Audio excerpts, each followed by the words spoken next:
자, 오늘은 이제 정규분포에 대해서 공부를 해볼 건데, 여러분들 그 개념원리 164쪽에 있는 내용을 한번 좀 살펴볼 거예요. 자, 근데 그 정규분포를 하기 전에 우리가 이제 정규분포를 제대로 알기 위해서 복습을 해야 될 두 가지 내용이 있는데, 자, 그 두 가지 내용을 간단하게 한번 정리를 하고 넘어가도록 합시다. 자, 첫 번째는 뭔고 하니까 우리가 전에 공식을 하나 배운 게 있어요. 어떤 확률 변수 x를 갖다가 a 배 해준 다음에 b를 더했을 때 그런 녀석의 평균, 분산, 표준 편차를 어떤 방식으로 구할 건가 라는 걸 배웠었지, 그치? 자, 요거 공식 기억날지 모르겠는데, 자, 평균은 a 배 해준 거랑 b를 더해준 거에 둘 다 영향을 받는다 그랬어요. 따라서 얘는 어떻게 되는 거니까 원래 x의 평균에다가 a배를 해주고 b를 더한 거랑 같다, 이렇게 이제 표시를 했었지. 자, 근데 분산이나 표준 편차는 더한 거에 영향을 받는다 안 받는다? 안 받는다라고 우리가 배웠어요, 그죠? 그래서 어떻게 되는 거야? 자, 확률 변수 x에 a를 곱한 녀석이만 영향을 받고, 분산은 이제 편차 제곱의 평균이기 때문에 곱한 녀석도 제곱의 영향을 받는다 그랬죠. 따라서 얘는 뭐 어떻게 되는 거니까 원래 분산에 a의 제곱만큼 이제 곱해준 녀석이 될 거고, 표준 편차는 분산에다 루트 씌워준 거니까 원래대로. 근데 a 값이 음수일 수도 있으니까 원래 표준 편차에다가 그대로 이제 절대값 a를 곱해준 만큼 영향을 받는다. 이렇게 이제 배웠습니다, 그죠? 네. 자, 그래서 요 공식을 이제 우리가 예전에 배웠었는데, 자, 그럼 요걸 가지고 밑에 예제 문제를 한번 보도록 하자. 자, 우리가 어떤 확률 변수 x의 평균을 m이라고 하고요. 평균은 이제 우리가 기대값 ex라고도 쓰고 또는 m이라는 기호로도 쓴다 그랬어요. 자, 그래서 평균을 m이라고 놓고 표준 편차를 이제 시그마 x인데 걔를 그냥 소문자 시그마로 이렇게 잡을 거야. 자, 이렇게 했을 때 그럼 어떤 새로운 확률 변수 g라는 녀석을 우리가 하나 잡을 건데, 이 g라는 녀석이 시그마분의 x 빼기 m으로 주어져 있는 녀석이에요. 자, 시그마분의 x 빼기 m으로 주어져 있는 이런 새로운 확률 변수 g를 정의했을 때 그 g의 평균값과 g의 표준 편차 값은 어떻게 될까? 요걸 한번 생각을 해보자는 얘기야. 요거 여러분들 계산할 수 있겠어요? 한번 계산해봅시다. 지금 연습 펼쳐가지고 직접 요거 계산 한번 해보자. 이 공식 적용시켜가지고 이 녀석이 어떻게 나오는지 한번 지금 한번 풀어봅시다. 직접.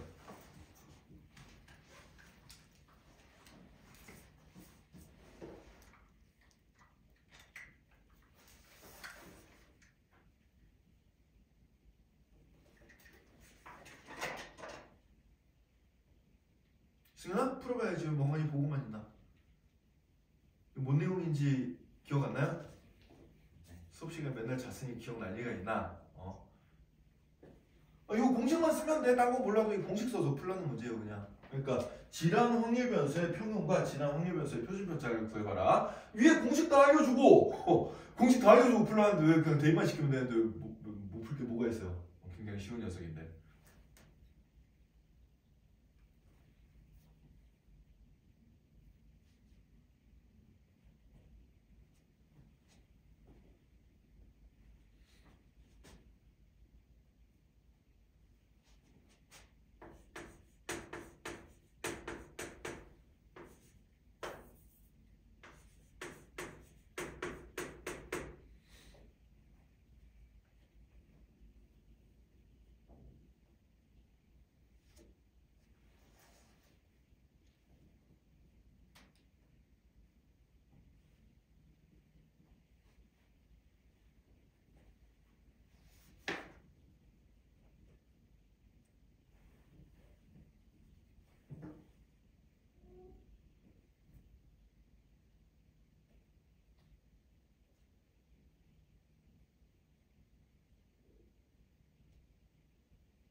자, 다 풀어봤나요? 뭐 그렇게 크게 오래 걸릴 문제는 아닌데.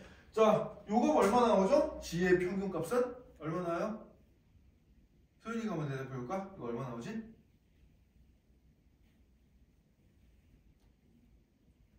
얘들 왜 그래? 야, 얘들아, 이거 공식 다 알려주고 문제 푸는 건데 이걸 왜 못 풀어요? 이거 굉장히 쉬운 건데. 요분들 확통 공부 진짜 오지게들 안 합니다. 선생님이 알아서 복습 좀 하라 그랬는데 공부를 전혀 안 하고 있는 것 같아요. 반성들 좀 합시다. 야, 이거 앞에 거 모르면 뒤에 거 못 푼단 말이야. 제발 공부 좀 해, 공부 좀. 진짜. 자, 봅시다.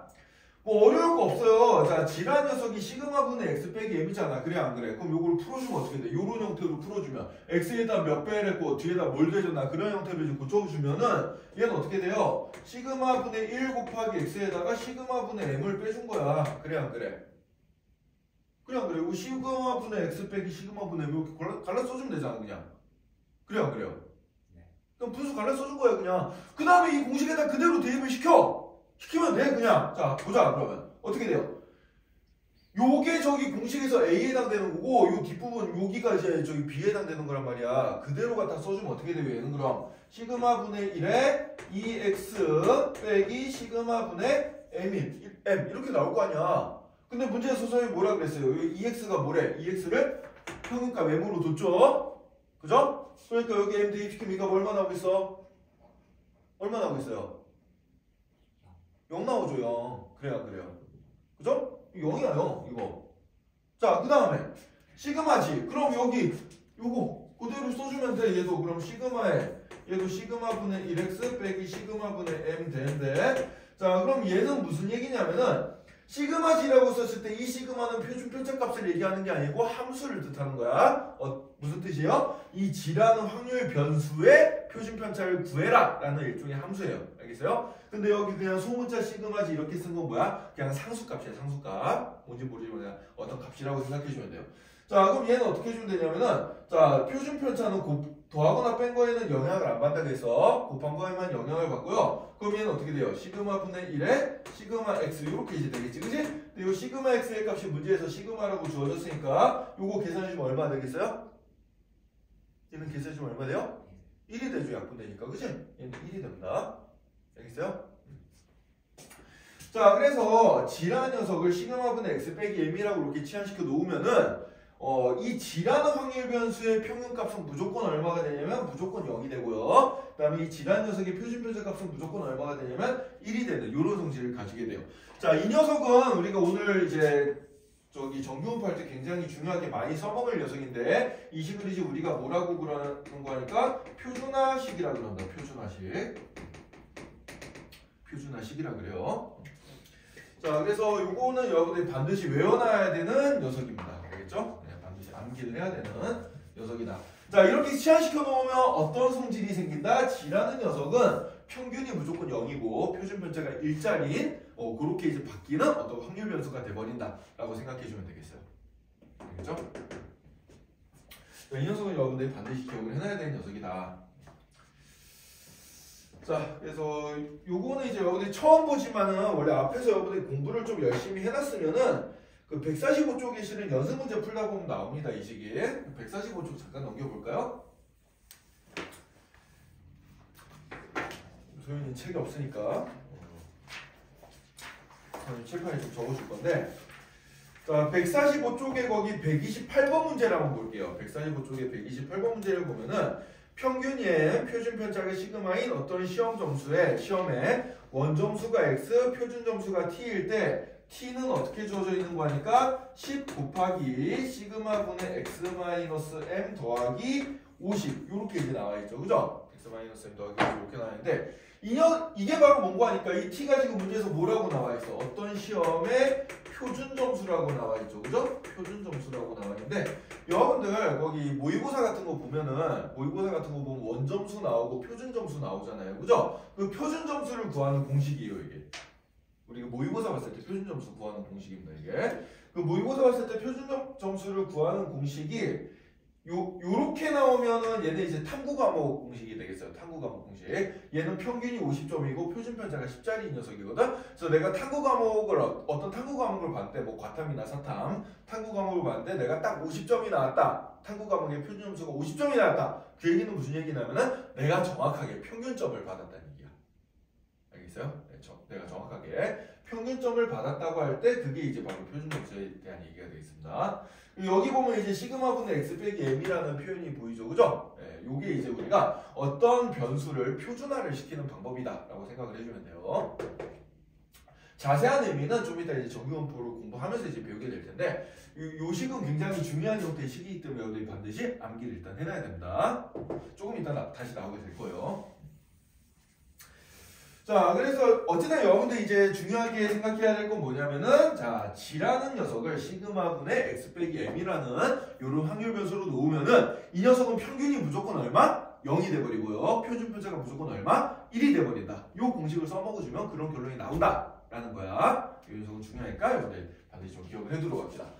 자, 그 다음에 이제 두 번째로 복습할 거 바로 지난 시간에 배웠던 연속 확률 변수에 대한 얘기를 한번 해볼 거예요. 자, 확률 변수는 크게 두 가지가 있다 그랬어. 이산 확률 변수랑 연속 확률 변수가 있다 그랬는데, 자, 이산 확률 변수는 뭐예요? 셀 수 있는 녀석. 연속 확률 변수는 뭐다? 셀 수 없이 쭉 이어져 있는 녀석이다. 그래서 뭐 점수다. 그럼 몇 점 이렇게 셀 수 있으니까 걔는 이산 확률 변수가 되는 거고, 아니면 개수다. 그럼 몇 개 이렇게 셀 수가 있죠. 그죠? 그런 건 이제 이산 확률 변수인데, 예를 들어서 뭐 키 또는 몸무게, 뭐 길이, 뭐 이런 것들은 이제 우리가 딱딱 값을 잴 수 없이 이어져 있는 값이기 때문에 뭐가 된다? 연속 확률 변수가 된다.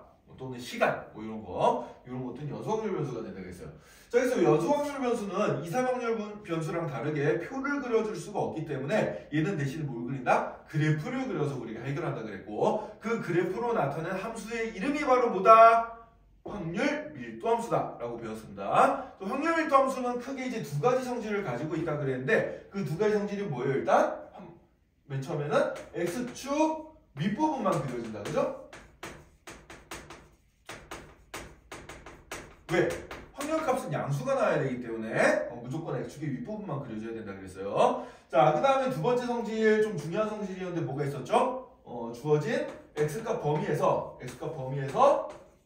밑면적이 얼마가 된다? 밑면적이 무조건 1이 된다.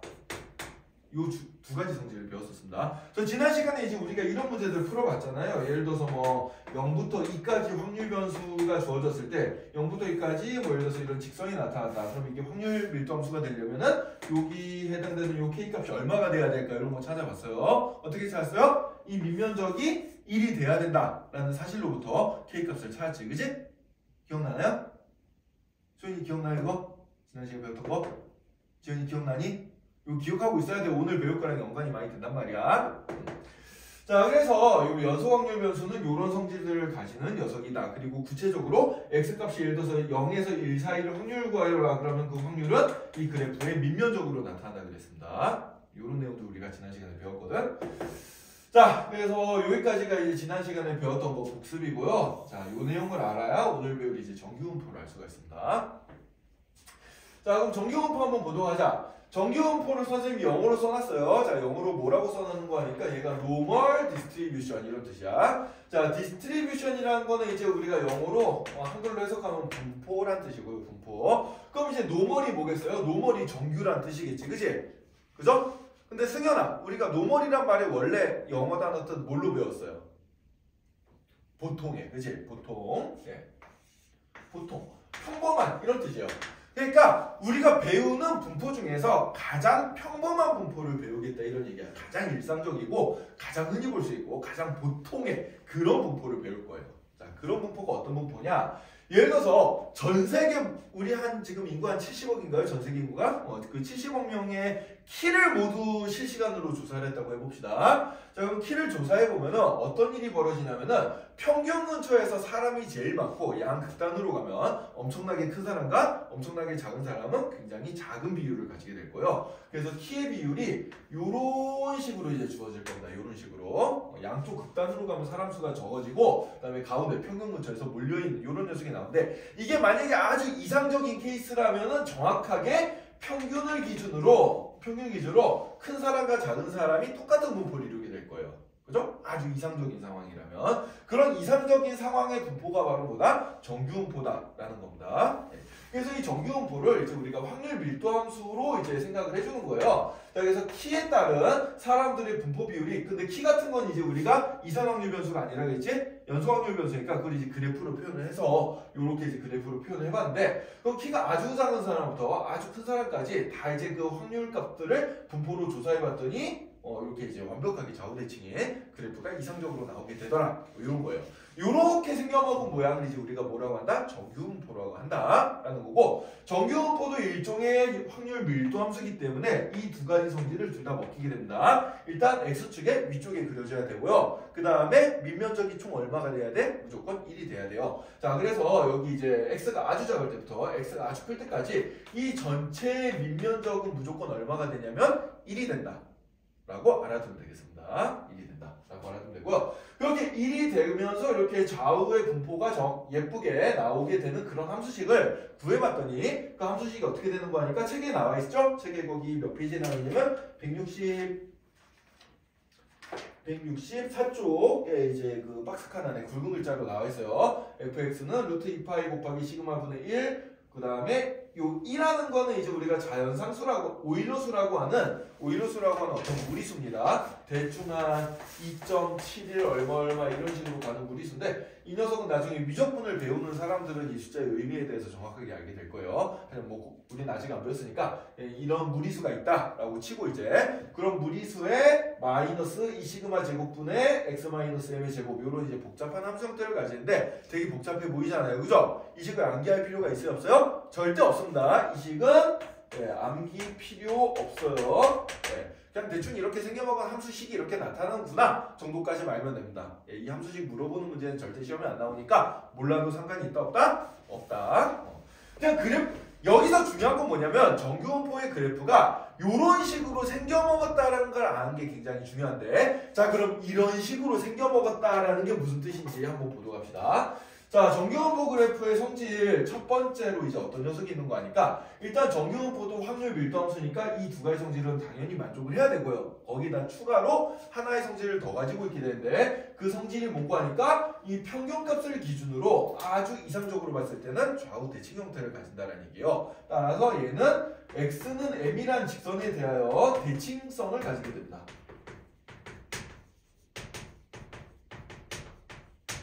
아주 이상적인 경우에는 평균을 기준으로 딱 봤을 때 큰 것과 작은 것이 똑같은 분포를 이루게 될 거라는 얘기야. 그게 이제 정규분포의 가장 큰 중요한 성질이 되겠습니다. 자, 이 대칭성은 우리가 나중에 이 녀석을 이용하는 문제들이 굉장히 어려운 문제로 많이 나오기 때문에 잘 기억하고 있어야 되고요. 자, 그 다음에 두 번째로는 어떤 성질이 있는 거 하니까, 이 전체 밑면적이 1이니까 그럼 대칭성을 생각해주면 이 반쪽의 면적은 얼마가 되겠어요? 반쪽의 면적은 0.5가 되겠죠, 그죠? 그죠? 각각 이 반쪽의 면적은 0.5가 될 거다, 이렇게 생각해 주면 되고요. 자, 그 다음에 이제 두 번째로 요거는 뭐 확률 밀도 함수의 성질이랑 똑같은 건데, 그럼 예를 들어서 이 확률 변수 x가 알파 말고 a라고 하죠. a에서 b 사이의 확률은 요 값을 어떻게 구하냐면은 a부터 요 b까지의 요 밑면적으로 역시 계산을 해주면 된다, 요거예요. 요 밑면적으로 계산해준다. 빗금친 부분의 면적이 된다. 일단 요거 두 가지를 정확하게 알아두면 되겠습니다. 요걸 알아두면 되고요. 자, 그 다음에 이제 세 번째로 조금 중요한 성질이 있는데, 세 번째로 중요한 성질이 뭐가 하니까 표준 편차 시그마에 따른 함수 모양의 변화를 볼 거예요.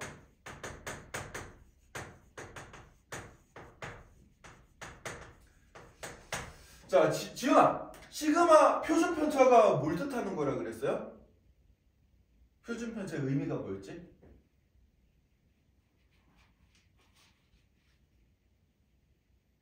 표준 편차 의미, 표준 편차 뭐가 표준 편차라 그랬어요?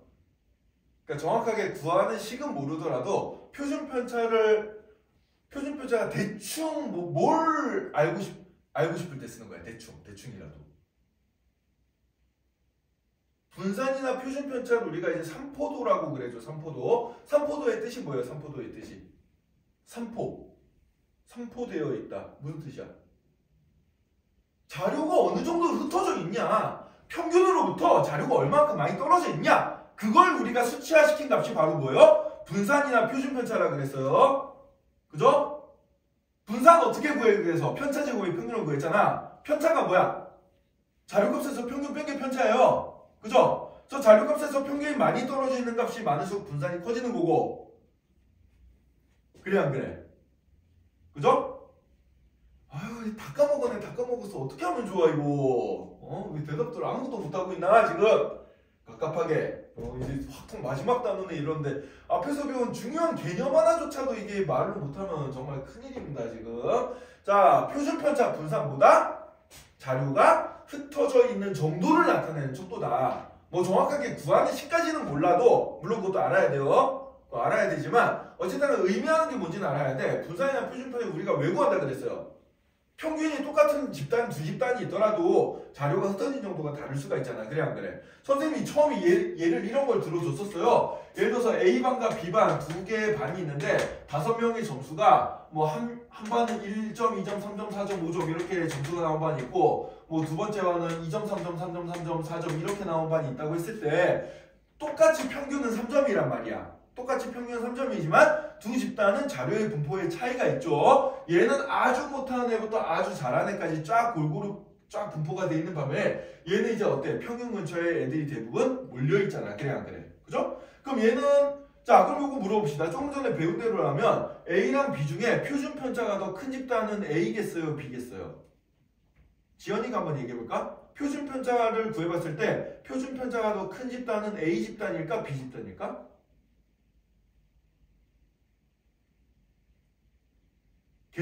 계산 안 해도 보이잖아. 뭐가 표준 편차가 더 크겠어? A죠 당연히. 그죠? 자 선생님 아까 얘기했어요. 자료가 흩어진 정도를 계산하는 게 표준 편차라고 그랬는데 그럼 값이 평균으로부터 많이 떨어져 있으면 표준 편차가 그만큼 큰 거고 값이 평균으로부터 멀리 안 떨어져 있으면 표준 편차가 어떤 거야? 작은 거야. 그래서 표준 편차가 작을수록 어떤 거다? 평균 근처의 자료가 많이 몰려있다 라고 생각해 주면 되겠습니다. 알겠어요? 그래서 얘는 평균 근처에 자료가 많이 몰려있잖아. 얘는 평균부터 많이 떨어져 있는 것들이 좀 많잖아요. 그죠? 이해가 돼요? 네. 요 차이예요. 요 차이. 자, 표준 편차의 의미를 알고 있어야 된다. 자, 그럼 이 정규분포 그래프에서 정규분포 그래프를 봤을 때 표준 편차가 달라짐에 따라서 이 그래프 모양이 어떻게 바뀌는지를 한번 생각을 해보면은 이렇게 생각을 해줄 수가 있습니다. 자, 정규분포 모양은 항상 이렇게 이제 우리가 그 종 있죠, 종. 종 이렇게 생겨보면 여기 뭐 종 이렇게 딸랑딸랑 움직이는 종, 뭐 에밀레 종 이런 거 같은 거 이런 종을 엎어놓은 모양으로 이 정규분포 그래프는 생겼어요. 그래서 정규분포 곡선의 그래프를 우리가 종 모양 곡선이라고도 얘기를 많이 해준다.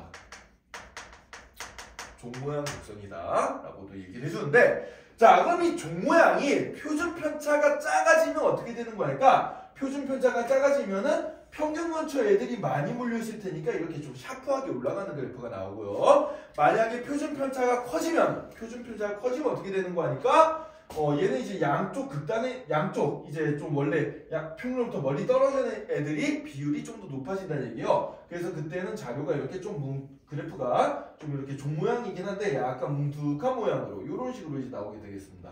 따라서 이렇게 초록색처럼 그려지면은 얘는 표준 편차가 작은 거예요. 얘는 이제 표준 편차가 좀 작다라고 생각해주면 되고 표준 편차가 큰 거는 상대적으로 이렇게 좀 뭉툭하게 나오게 되겠습니다. 네. 알겠어요? 네.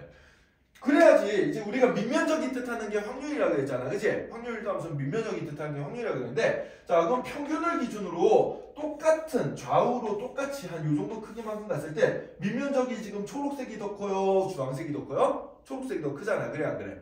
초록색이 더 크다는 얘기는 뭐야? 평균 근처에 몰려있는 애들이 더 많다는 얘기야. 그래서 초록색 그래프의 표준 편차가 더 작게 되고요. 주황색 그래프의 표준 편차가 더 크게 돼버리는 거예요. 이해가 됐어요?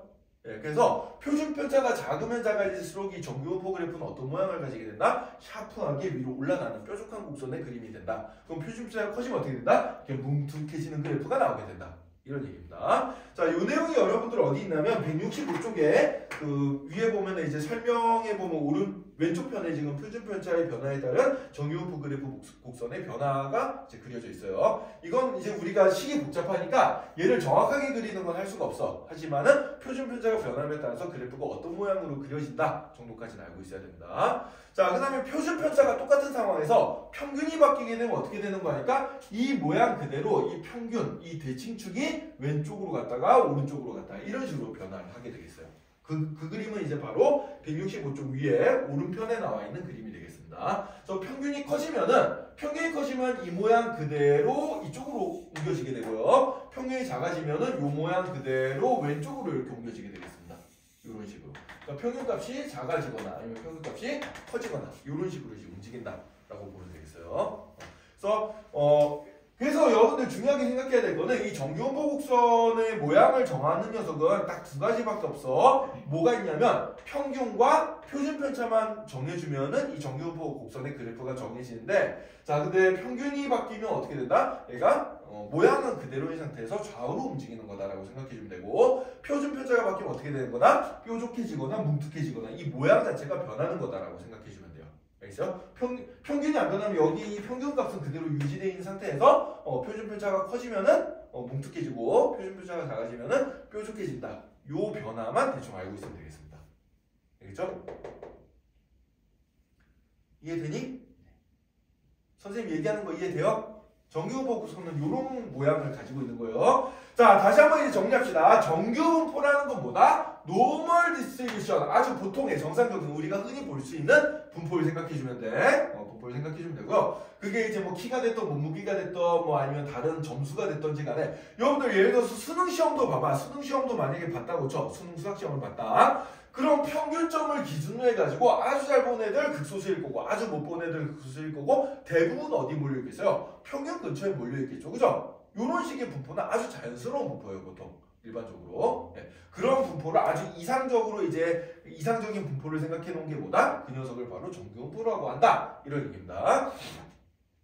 그래서 정규분포 곡선은 이렇게 이제 종을 뒤집어 놓은 듯한 모양의 곡선, 그래서 종 모양 곡선이라고 얘기를 해준다는 거고, 자 함수식은 좀 복잡하지만 외울 필요는 있다 없다? 없다. 대충 이렇게 생겨먹었다. 중요한 거는 정규분포 곡선은 이런 성질들을 가지게 되는데, 가장 중요한 성질이 평균을 기준으로 좌우 대칭성을 가지고 있는 성질을 가지고 있다. 그 다음에 확률 변수 x값이 어떤 특정한 범위 있을 확률은 역시 확률 밀도함수기 때문에 그 부분에서 민면적으로 계산해주면 된다. 자, 그 다음에 표준 편차가 달라지면은 어떻게 된다? 표준 편차가 작아지면 그래프는 뾰족해지고 표준 편차가 커지면 그래프는 뭉툭해진다. 요 정도만 알고 있으면 됩니다. 자, 여기에 덧붙여서 이제 추가로 하나 더.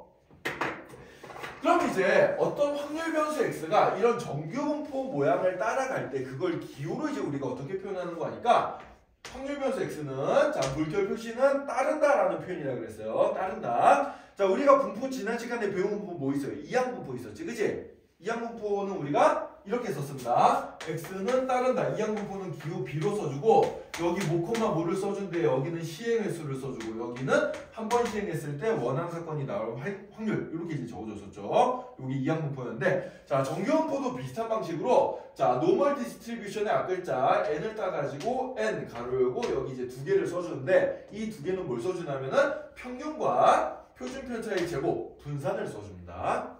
m, 시그마 제곱으로부터 표현해주거든. 자, 그래서 우리가 평균과 표준 편차를 알면 이 곡선의 그래프 모양이 정해지기 때문에 평균이 얼마고 표준 편차가 얼마인지만 알려주면 된다는 얘기예요. 알겠어요? 네, 그래서 정규분포는 우리가 요런 기호를 써서 표시한다라고 알아두면 되겠습니다. 뭐랑 뭘 써주는 거야? 평균, 분산. 그러니까 분산은 표준 편차의 제곱이죠. 평균, 표준 편차의 제곱. 이렇게 이제 써주면 된다는 얘기예요. 이해됐나요? 자, 여기까지가 일단 가장 기본적인 정규분포 곡선의 그래프 모양에 대한 성질들이 되겠습니다.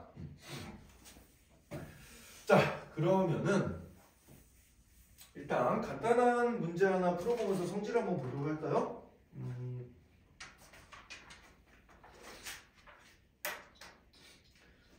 자, 일단 여러분들 거기 167쪽 개념원리 익히기 두 문제만 한번 풀어봅시다. 210번과 211번. 210번과 211번 문제 한번 풀어보죠. 지금 바로.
자, 한번 같이 볼까요? 이거 뭐 별로 어려울 거 없지. 자, 210번 문제 한번 봅시다. 확률변수 x의 평균과 분산이 다음과 같을 때 x가 따르는 정규분포를 기호로 나타내시오 그랬어요. 자, 그럼 210번은 기호로 어떻게 나타내주면 돼요? 간단하죠? x는 따른다. 정규분포 뭘 따라? 앞에는 평균을 써주고 뒤에는 분산을 써주는데 분산을 쓸 때는 보통 표준편차의 제곱 이런 형태로 이제 써주게 됩니다. 알겠죠? 따라서 얘는 써줄 때 5,3의 제곱 이렇게 써주면 돼요. 물론 5,9라고 써도 틀린 건 아닌데 보통 이제 이렇게 표준편차의 제곱 형태로 나타내줍니다. 자, 그럼 2번은 어떻게 해주면 되겠어요? x는 따른다. 뭘 따른다? 정규분포 평균이 12고 분산이 16이니까 표준편차 4가 되겠죠? 따라서 12,4의 제곱을 따른다. 이렇게 이제 적어주면 되겠습니다. 자, 그 다음에 211번 한번 볼까요? 자, 정규분포 곡선을 따르는 정규분포를 따르는 확률변수 x의 정규분포 곡선에 대한 설명으로 알맞은 것을 가나 중에 고르시오 그랬습니다. 자, m의 값이 일정할 때 m의 값이 일정하다는 얘기는 그럼 어떻게 되는 거야? 이제 여기 그렸을 때 평균이 이렇게 이제 똑같이 나온다는 얘기예요. 이렇게 나왔을 때 시그마의 값이 클수록 시그마의 값이 크다는 얘기는 뭐예요? 표준편차가 크다는 얘기야. 표준편차가 크다는 얘기는 뭐예요? 평균으로부터 멀리 떨어져 있는 녀석이 그만큼 더 많이 생긴다는 얘기입니다. 그래서 그래프가 어떻게 돼요? 이렇게 뭉툭한 모양을 가지게 돼요. 만약에 표준편차가 작으면 이렇게 좀 뾰족한 이렇게 샤프한 모양을 가지게 된다 그랬죠. 그죠? 그럼 이제 요 뾰족한 게 표준편차가 작은 거고 요 뭉툭한 게 표준편차가 큰 거니까 표준편차가 커지면은 평균일 때 곡선의 높이는 아래쪽으로 내려오겠죠. 그래야 안 그래요? 그죠? 낮아집니다. 예. 왜냐면은 이게 정규분포 곡선도 확률 밀도함수이기 때문에 밑면적은 무조건 얼마가 나와야 돼? 1이 나와야 돼. 그러니까 똑같이 밑면적이 1인 상태를 유지하는 상황에서 가운데 부분이 이제 평균근처에 몰려있는 게 많으면 가운데 부분의 높이가 이렇게 올라갈 거고 반대로 평균에서 멀리 떨어진 녀석들이 많이 생기면은 이쪽 부분의 면적이 커져야 되니까 상대적으로 이쪽 부분의 면적은 작아져야겠죠. 그죠? 그러니까 어떻게 되겠어? 높이가 낮아지게 됩니다. 이해가 되나요? 네, 이렇게 생각을 해주면 돼요. 자, 그 다음에 이제 그래서 1번 답은 뭐가 되는 거야? 가가 되겠죠? 낮아진다라고 생각해주면 돼요. 자, 2번 시그마의 값이 일정할 때 m의 값이 변하면 대칭축의 위치가 바뀌는 거라 그랬죠. 그죠? 시그마의 값이 정해지면 곡선이 이렇게 휘어지는 모양이 하나로 결정이 되는 거야. 이 상태에서 평균이 바뀌면은 대칭축, 평균이 작아지면은 이 모양 그대로 대칭축이 이쪽으로 옮겨지게 되고요. 평균값이 커지면은 대칭축이 모양은 그대로 유지한 상태에서 이렇게 그래프가 오른쪽으로 옮겨지게 되는 녀석이에요. 알겠어요? 따라서 평균이 바뀌면 뭐가 바뀐다? 대칭축의 위치가 바뀐다라고 생각해 주면 됩니다. 이쪽으로 갈수록 이제 대칭축의 평균이 커지는 거고 이쪽으로 갈수록 평균이 작아진다. 이렇게 생각해 주면 되겠어요. 이해됐죠? 자, 그럼 이제 그 다음 토픽을 한번 봅시다. 자, 정규분포는 평균과 표준편차에 따라서 그러니까 수없이 많은 모양이 존재하겠죠. 그죠? 수없이 많은 모양이 존재하는데 그 중에서도 평균이 딱 1이고 표준편차가 1인 그런 정규분포를 생각해 줄 건데 그걸 이제 우리가 뭐라고 그러는 거니까 표준 정규분포라고 얘기를 해줍니다. 표준 정규분포. 얘는 이제 어떻게 되는 거니까 평균이 0이고 표준편차가 1짜리인 요런 분포예요. 네, 그래서 얘는 그래프 모양이 딱 이쁘게 정해져 있습니다. 딱 이쁘게. 이렇게 평균이 0이니까 정확하게 여기 Y축에서 종 모양의 끝을 이루고 이런 식으로 이제 가는 요런 그래프가 바로 뭐다? 표준정규분포인데 자, 표준정규분포의 확률 변수는 우리가 보통 뭘로 써주냐? 아까 전에 우리가 했었던 바로 G로 써주면 되겠습니다. G. 우리가 G라는 값이 아까 우리가 구해봤듯이 치환을 그렇게 시켜주면 무조건 평균이 얼마? 0이 나오고 표준편차가 1이 나오는 그런 확률 변수라고 배웠죠. 그죠? 그래서 표준정규분포는 우리가 보통 확률 변수로 뭘 써주는 거니까 G라는 기호를 써주게 돼요. 대문자 G라는 기호. 네. 그럼 이제 이 녀석의 그래프는 이제 우리가 아까 정규분포에서 이제 정규분포 함수에서 평균 1, 표준편차 1 대입해가지고 써주면은 함수 형태가 이제 이쁘게 나오게 되는데 자, 우리의 궁극적인 목적을 생각해 봅시다. 우리의 궁극적인 목적. 자, 우리의 궁극적인 목적은 뭐냐면은 예를 들어서 전 세계 사람의 키를 조사를 했어요. 전 세계 사람의 키를 조사했는데 그게 정규분포를 따른데 예를 들어서 정규분포를 따르는데 뭐 전 세계 사람들의 평균 키가 예를 들어서 한 165 정도 나왔다고 해봅시다. 자, 그러면은 전 세계 인구 중에서 키가 165에서 168 사이에 있는 애들은 몇 명일까? 몇 명일지 알고 싶으면 이 부분에 해당되는 확률값이 얼마인지를 계산해주면 되잖아요. 그죠? 그래서 우리는 이 밑면적을 알고 싶은 게 우리의 최종 목적이야. 근데 함수마다 이 밑면적을 계산하는 게 힘들어요. 이 밑면적을 계산하려면 적분이란 걸 해야 되는데 우리가 적분 나중에 여러분들이 수투 가서 배우게 됩니다. 적분이란 걸 해야 되는데 수투에서 배우는 적분도 이 적분은 못해요. 함수식이 굉장히 복잡하기 때문에. 그래서 어떻게 해주느냐? 이 표준적 이온포를 이용해서 풀어줄 거야. 표준적 분포를 이용해서 풀어줄 건데 그럼 표준적 이온포에 대해서는 뭐가 나와 있는 거니까 여러분들 책 맨 뒤에 보면은 표준정규분포 표라는 게 있어요. 자, 맨 뒤에 한번 볼까? 소윤이 선생님 프린트해서 줬으니까 또 프린트를 보자. 책 맨 뒤가 아니고 맨 뒤에는 해설지가 있고 그 해설지 바로 앞에 빠른 답 체크 바로 앞에 보면은 거기 몇 페이지냐? 198페이지. 198페이지에 보면은 이제 여기 표준 정규분포 표라는 게 있습니다. 보이나요? 자, 그 표준 정규분포를 읽는 방법이 위에 나와 있는데 걔가 어떻게 되어 있는 거니까 자, 여기 이제 여기 x가 g값이 0일 때부터 시작해가지고 g값이 어딘가 정해져 있으면 이 0부터 g까지의 요 아래쪽 면적이 표로 나와 있는 거야. 요 면적이 표로 나와 있는 겁니다. 그래서 만약에 g값이 예를 들어서 여러분들 뭐 1.96이다 이렇게 나와 있다고 해봅시다. 그럼 여러분들 1.96은 어떻게 찾냐면은 거기 이제 표에서 세로축에서 1.9를 찾은 다음에 오른쪽으로 쭉 가면서 0.06을 찾아서 교차하는 칸을 찾아주면 돼요. 자, 그럼 거기에 뭐라고 적혀 있지? 숫자가 0. 얼마라고 적혀 있어요? 지훈이가 한번 대답해 볼까? g값이 1.96이면 그 면적값이 얼마로 나와 있어요? 0.47. 그렇죠. 0.475라고 나와 있죠. 그죠? 그럼 그 뜻이 뭔고 하니까 여기 0일 때부터 g값이 1.96일 때까지 요 그래프 아랫부분의 면적이 얼마냐면은 0.475다. 이걸 알려주는 겁니다. 이해되나요? 승현아! 딴 생각하지 말고 이해되니? 네. 요게 이제 정규분포 표를 읽는 아주 기본적인 방법이 되겠습니다. 그래서 보통은 이제 정규분포 표의 일부분이 문제에서 주어져서 값을 구할 수 있게 나오게 되거든. 자, 그럼 요 정규분포 표 읽는 방법을 간단하게 한번 연습을 한번 해볼 겸 여러분들 다시 앞 페이지로 돌아와서 167쪽 개념원리 익히기에 이제 212번 문제를 한번 보도록 합시다.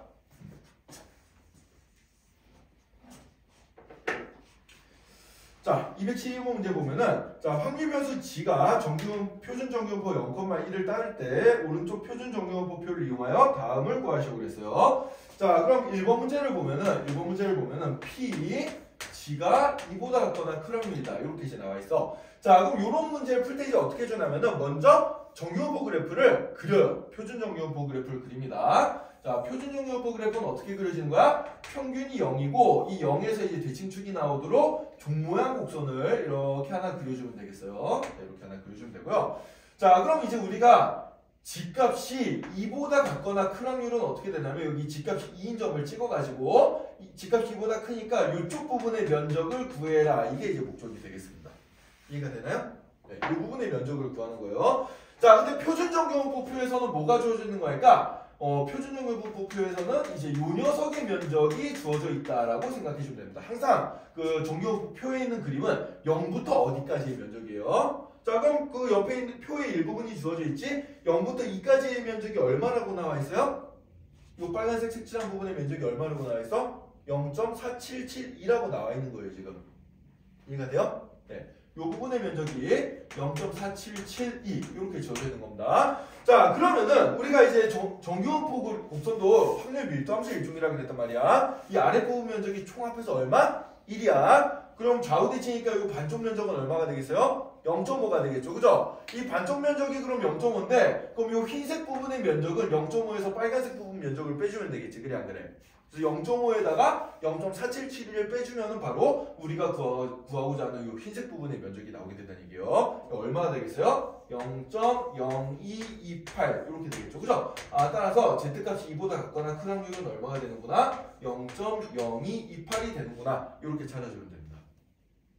자, 그러면은 이거랑 유사한 방법을 써가지고 여러분들 밑에 2번, 3번, 4번을 직접 한번 지금 풀어보도록 합시다. 빨리 한번 풀어보죠. 그렇게 어려운 문제는 아니니까.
자, 한번 같이 보도록 합시다.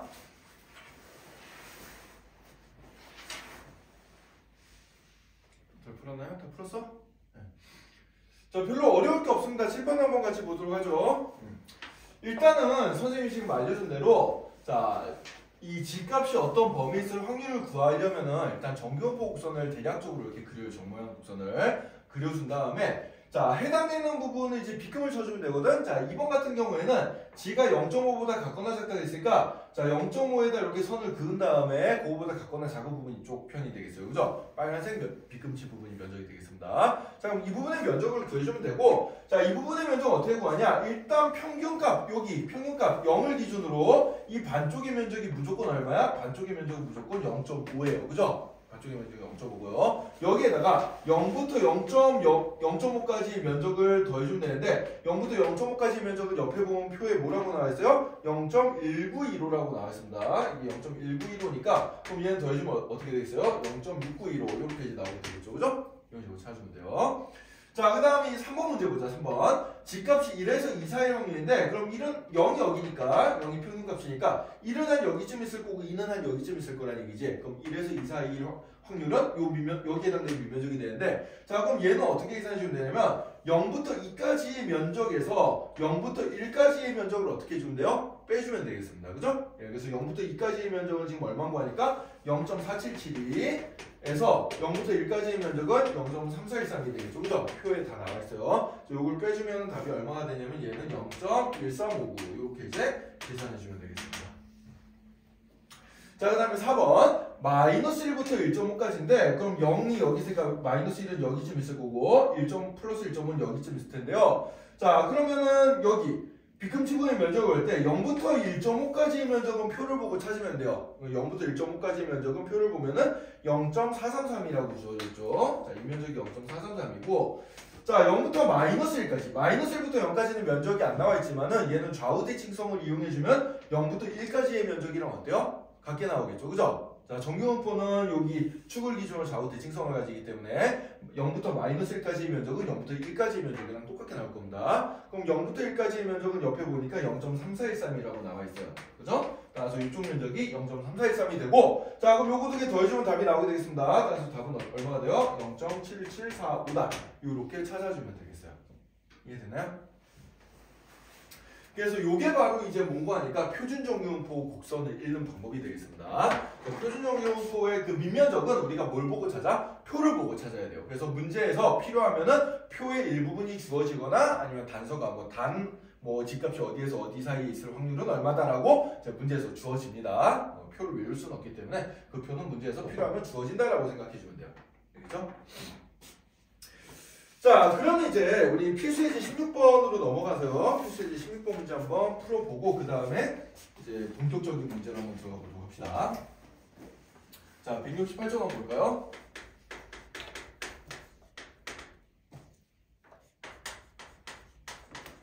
자, x가 정규분포 m, 시그마의 제곱을 따르는 어떤 확률 변수 x가 있는데 이런 확률 변수 x값에 대해서 x가 12보다 같거나 작을 확률이 x가 18보다 같거나 큰 확률과 같다. 이런 이제 식이 있을 때 평균값을 구하여라. 이런 문제를 한번 보도록 합시다.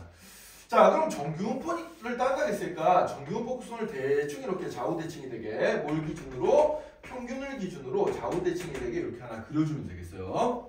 그려준 다음에 자, x가 12보다 같거나 작은 확률이랑 x가 18보다 같거나 큰 확률이 똑같다 그랬습니다.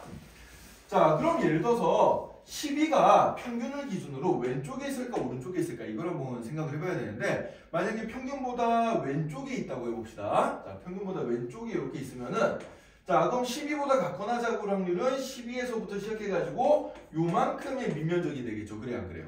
x값이 12보다 작다 그랬으니까 12보다 작은 쪽에 대한 밑면적을 색칠해보면 이 부분이 되겠습니다. 그게 18보다 같거나 큰 부분이랑 같아야 된단 말이야? 그럼 18은 어디쯤 있겠어요? 이만큼 거리가 똑같게 여기에 18이 있어야 좌우 대칭성에 의해서 면적이 똑같게 나오겠지. 그래, 안 그래? 그죠? 예. 이렇게 나오게 됩니다. 자, 그러면은 어떻게 되겠어요? 이 평균값은 12와 18의 정확하게 어디에 있겠어? 중간에 있겠지. 그죠? 거리가 같아야 되니까 대칭성에서. 따라서 이 m 값은 얼마가 되는구나? 15가 되는구나라는 걸 대칭성으로부터 우리가 쉽게 알 수가 있습니다. 이해되나요? 네, 이렇게 찾으면 돼요. 자, 근데 만약에 평균을 기준으로 12가 평균보다 큰 쪽에 있었다고 생각을 해보자. 그럼 12보다 같거나 작을 확률은 이 부분이 될 텐데요. 그럼 18은 여기쯤에 있을 테니까 이 부분이랑 이 부분이 면적이 절대 같을 수가 있어요? 없어요? 없게 되겠죠. 그죠? 그래서 평균은 12는 평균보다 작은 쪽에 있는 게 맞는 거지 큰 쪽에 있는 건 아니다라고 우리가 금방 추론을 해낼 수가 있습니다. 따라서 이런 문제는 바로 뭘 이용해서 푸는 거다? 정규분포 곡선의 대칭성을 이용해서 푸는 거다라고 생각을 해주면 돼요. 알겠죠? 이런 식으로. 그래서 계산이 어려운 문제는 별로 없고요. 여기서 이제 함수의 그래프의 성질, 뭐 어떻게 이제 생겨 먹었다, 또는 이제 대칭성을 가졌다, 이런 걸로 이제 푸는 문제들이 좀 중요하다라고 알고 있으면 되겠습니다. 자, 그러면은 여기까지가 이제 정규분포에서 우리가 기본적으로 좀 본격적인 계산에 앞서서 알아야 될 그런 내용들이고요. 자, 본격적인 건 이제 어디서부터 시작하냐면 필수에 이제 17번부터 시작합니다. 자, 여기서부터 수업 진짜 잘 들어야 돼요. 지금부터 잘 봅시다.